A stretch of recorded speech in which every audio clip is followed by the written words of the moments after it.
Greetings, magnificent, beautiful spirit soul, dear friend. Take a nice deep breath, breathe into your heart, and my topic, the healing secret of the ages. Very interesting about healing.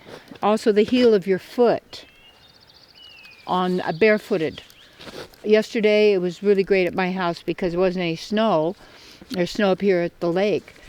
And, doing gardening now. It's just get the soil ready, plant the seeds, do whatever I need to do, and be ready for whatever goes on with the weather.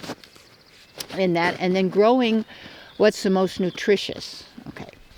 So the healing secret of the ages is about having a wonderful attitude, a beautiful attitude, an attitude of love, an attitude of joy, enthusiasm, an attitude of wholeness.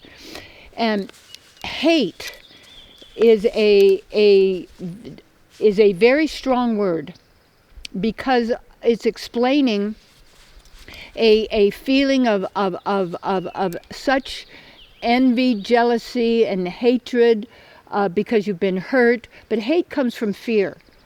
That they're afraid. People are afraid they're going to lose their lifestyle, or afraid that they'll be harmed or hurt. And then the hatred is for these people or whoever I think is going to harm or hurt me.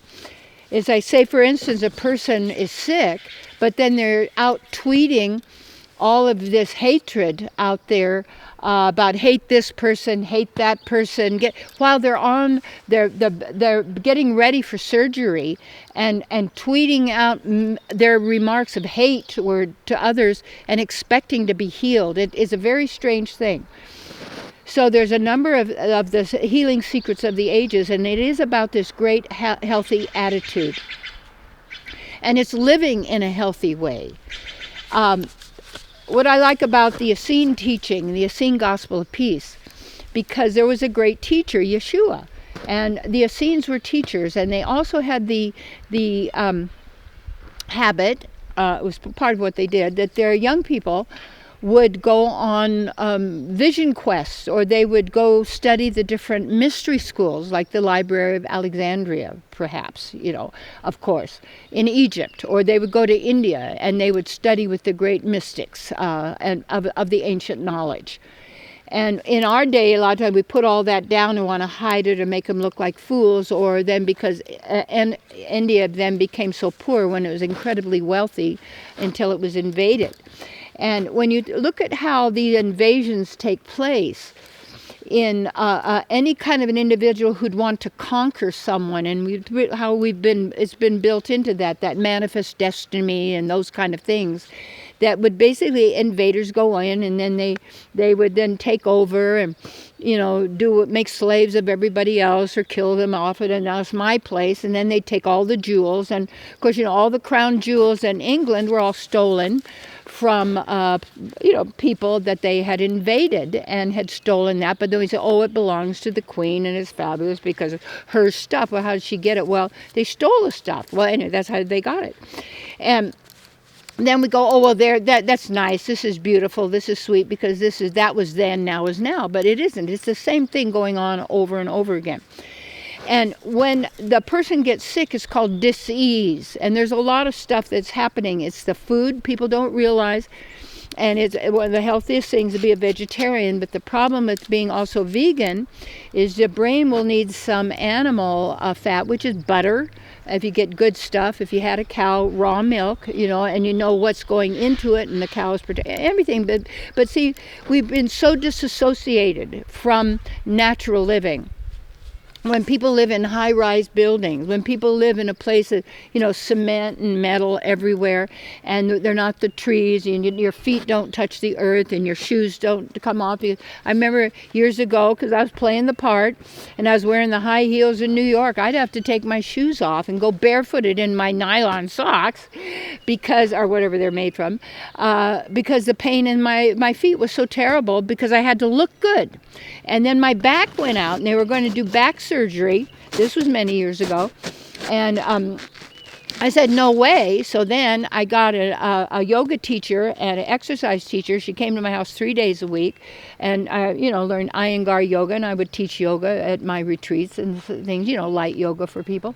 And it's stretching, and it's, being in nature and everything. So anyway, then I gained all my strength. I stopped wearing those real high heels because, wanted to look good, wanted to be attractive, wanted to be sexy. The whole thing was, so somebody wants me. That it must be I'm okay, because if nobody wants me, I'm not okay. All of these. This is a disease, lack of ease. That means that's violence that we've done to ourselves. And always, I'm not good enough, or I'm not pretty enough, I don't have enough money, I'm not successful enough, I'm too old, I'm too young, I'm too fat, I'm too thin. They're always judging by the body, but that's not who we are. Okay? But this body is also the expression of what we have in consciousness in our subtle body. And the healing secret of the ages is to eliminate dis-ease. And that is that lack of comfort, which is that place of being, that worm of anxiety in the stomach is no longer there because you don't have fear.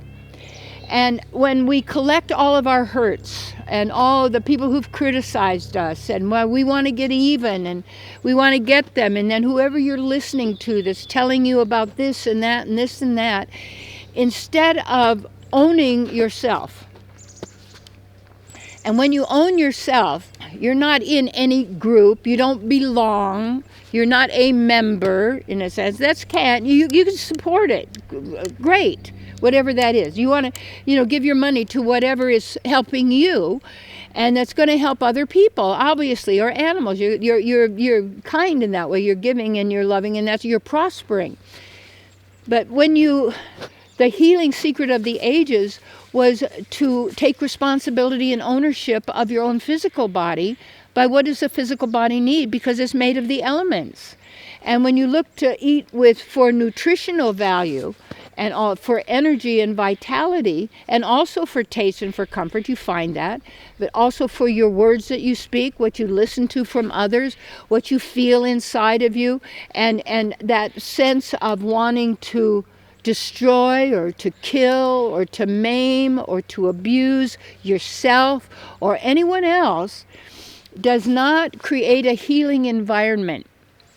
And you want your home to be a healing environment and have some plants around and giving that oxygen. Stop fighting with loved ones. There's nothing to fight about.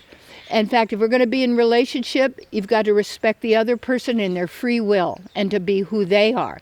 And you have your agreements together as to how you partner or how you work it out. Or some of them, you don't even have to say what they are, but you're working as a team. And you start gathering your team members and getting yourself in that great supreme attitude of knowing the truth that always is. And from that place, you're a spiritual healer.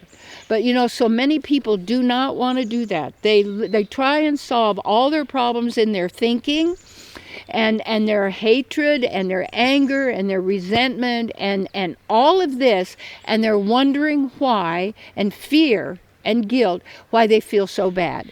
And then they open themselves, the electronics that they're using, these cell towers of this and that, so people can get their movie in half a second. When why would you even want to watch these movies? They're programming devices. You're paying for your sickness. People are paying for their disease. People are feeding it and wondering why they're starving to death of love and affection and caring. And it's always, well, they didn't give me this, and they didn't give me this, and they owe me this, and my relatives went through this, so you got to pay me for that, and you did this and that. And it's like, it's this kind of a thing that keeping people in constant turmoil. You've got to separate yourself and get to your place. And that's what your life's work is about, because there's no greater work in the world than you being who you are, because you're an eternal person and you cannot die. And yes, even words, person is different from people, and citizen is different from this, because these are all man-made laws and rules. Why? To control and govern you. Why? Because you are a creative being, you are a divine being, you're a creator God, and that's who you are, whether they like it or not. And when you think Yeshua and the teaching of the Essene was actually, I mentioned before, was clean living in the sunshine and in nature. Get back to who you are, clean out the intestines, get rid of all of the bad oils, the old animal flesh. People's most bodies are crematoriums. They're just cremating. It's a barbecue all the time. And you are a pristine being. So it all depends on what you want. And the healing secret of the ages is stop doing what makes you sick and do what makes you well. And then all is well. Right now.